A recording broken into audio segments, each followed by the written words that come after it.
Hi, I'm Jason McAteer and you're watching the Redmen TV. We have to discuss it because it's just one of those things in football. The Man United fans now, singing. We won't obviously go into what they were, but singing some rather unfavourable songs. Now, I didn't hear any of these in the car. I did, but you were in the main stand. What's been good out of it is I've seen a lot of Man United fans distance themselves. Not even distance themselves. Actually, throw themselves into the fray to condemn the actions of the fan base, and call for bans and what have you. And I think these things exist in football. I'm amazed that they still exist within the ground. That's what's the most despicable thing about this. I think it's tough, but you can't cut it out of pubs, and you can't get it out of drunken nights, and you can't get rid of every fucking knobhead on the planet who just thinks it's funny to say these things. But when you've got thousands and thousands of fans inside a football ground, nah, not for me. No, I mean, I was just happy that last night the Liverpool fans didn't react to it. It would have been so easy for Liverpool fans to just go back with it, but this tie's not over yet. And, there's time, you said it to me this morning, there's time yet where Liverpool could embarrass themselves. And I don't think that will be the case, but there could be a minority that really do. But it was the majority last night that really surprised me about it. It was all of their allocation pretty much singing it. And, I thought we were getting past that, in football. I think with the stuff that had happened recently with the away fan ticket prices being capped, and the clubbing together across the Premier League of different fan bases and supporters groups, I really thought we were getting past all that type of stuff. And I read a really interesting article on the Anfield Wrap last week. I think it was Gareth Roberts talking about it, and he made some great points, and he's basically just leave that fucking shit, leave that shit behind. And I am kind of being a little bit hypocritical here.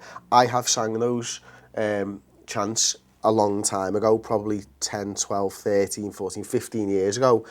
One that springs to mind, and I've mentioned this on the show before, is we were in Manchester for a gig and you fucking berated me for singing something, and I haven't sang anything about that. It really struck a nerve with me, and your words were, just don't be a fucking tit. What are you fucking singing that? Imagine if they were singing the Hillsborough stuff. I don't know if you remember it, we were pretty fucking cut up at the time, but I haven't fucking muttered a fucking word about any of that stuff since, because it hit a chord, and whether these people need educating again or what, it should have fucking happened by now. Like I say, look, it should be eradicated completely, because it's just basically playing on human misery or whatever. But whether you talk about Munich or whether you're talking about Hillsborough or whatever.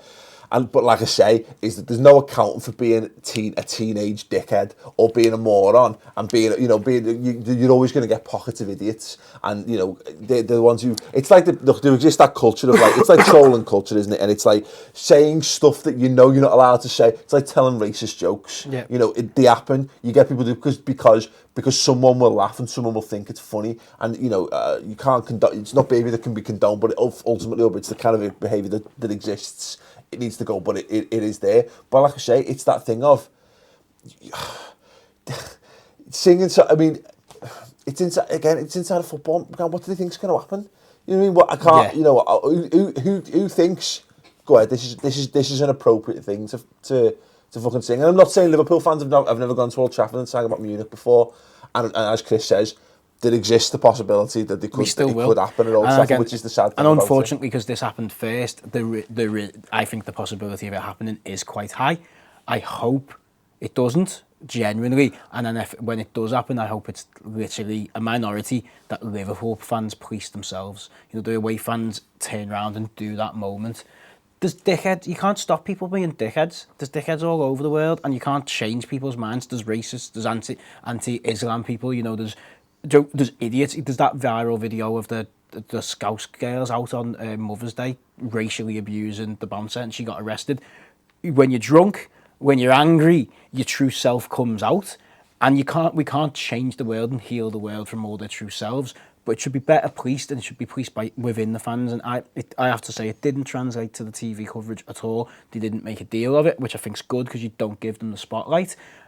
But what I would like to think, and I genuinely believe, that if Liverpool fans were singing Munich songs, fans within them would police themselves. If it was the majority of their away fans and they weren't policing themselves, that makes me upset because it shouldn't happen. I think there was the thing that annoys me about it is that if someone tweeted this, and I apologise, you got it, but you're talking about Manchester's another very, very socialist city, and the singing songs basically saying that the sun was right, and I think the problem is, again, we see from Everton's, we have always the victim, never your fault, and it's ambiguous enough that you can go, we're actually talking about how. So, well, you know what, no, leave it in the past. You know what I mean? What's done is done. But it's when literally to be as on the nose as basically saying like the sun was right and stuff like that.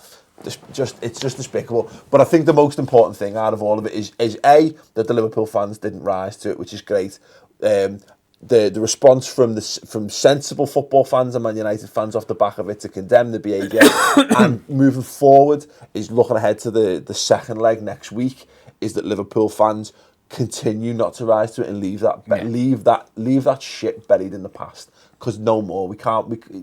What's to be gained from it? Find better things to say. Look, there's enough things to. If you want to have a go at Man United, have a go at the fact that they're rubbish. Have a go at the fact that the manager's garbage and they hate the team and the players aren't good enough. There's plenty of ammunition to use against Man United without having to drag up dead footballers. That's it. I don't think those chants come out if they're the better team on the night. I think they might come out at the very end as a sort of celebration. Isn't this funny? Do you know what, mate? And I'll tell you this for a fact. I've not said this to anyone yet. I walked around because I went to the wrong fucking stand, and I walked around the back by the Man United fans, and they were singing it when they were going in. But they're shit at the moment. I think. They are, yeah. But they were singing that before they went into the ground. So they just knew they were going to do it. The fact, like I say, look, it exists. There are Liverpool fans who will sing Munich songs. It's just the reality. It's the reality of things. But the point is, and I thought a line would be drawn on of it when the truth came out about Hillsborough unequivocally. The fact of the matter is one of those things that sticks around because it's just. It's that tribal lad drunk culture. Well, the thing is, stupidity. Liverpool, as you say, can put an end to this because you only sing chants like that, or I imagine people only sing chants like that to get a rise out of someone else. If they don't rise, they stop doing it. Yeah, and it's that simple. It's a good point. Fucking time still gets away with it, and then the ref does that, and you're just thinking, you fucking cockhead of a cunt, what are you doing? Yeah. Or maybe it was only me thinking that. Alliteration with your swearing there, amazing. Absolutely, yeah. I think, but cock-headed cunt. That was the idea Stanley rejected, wasn't it?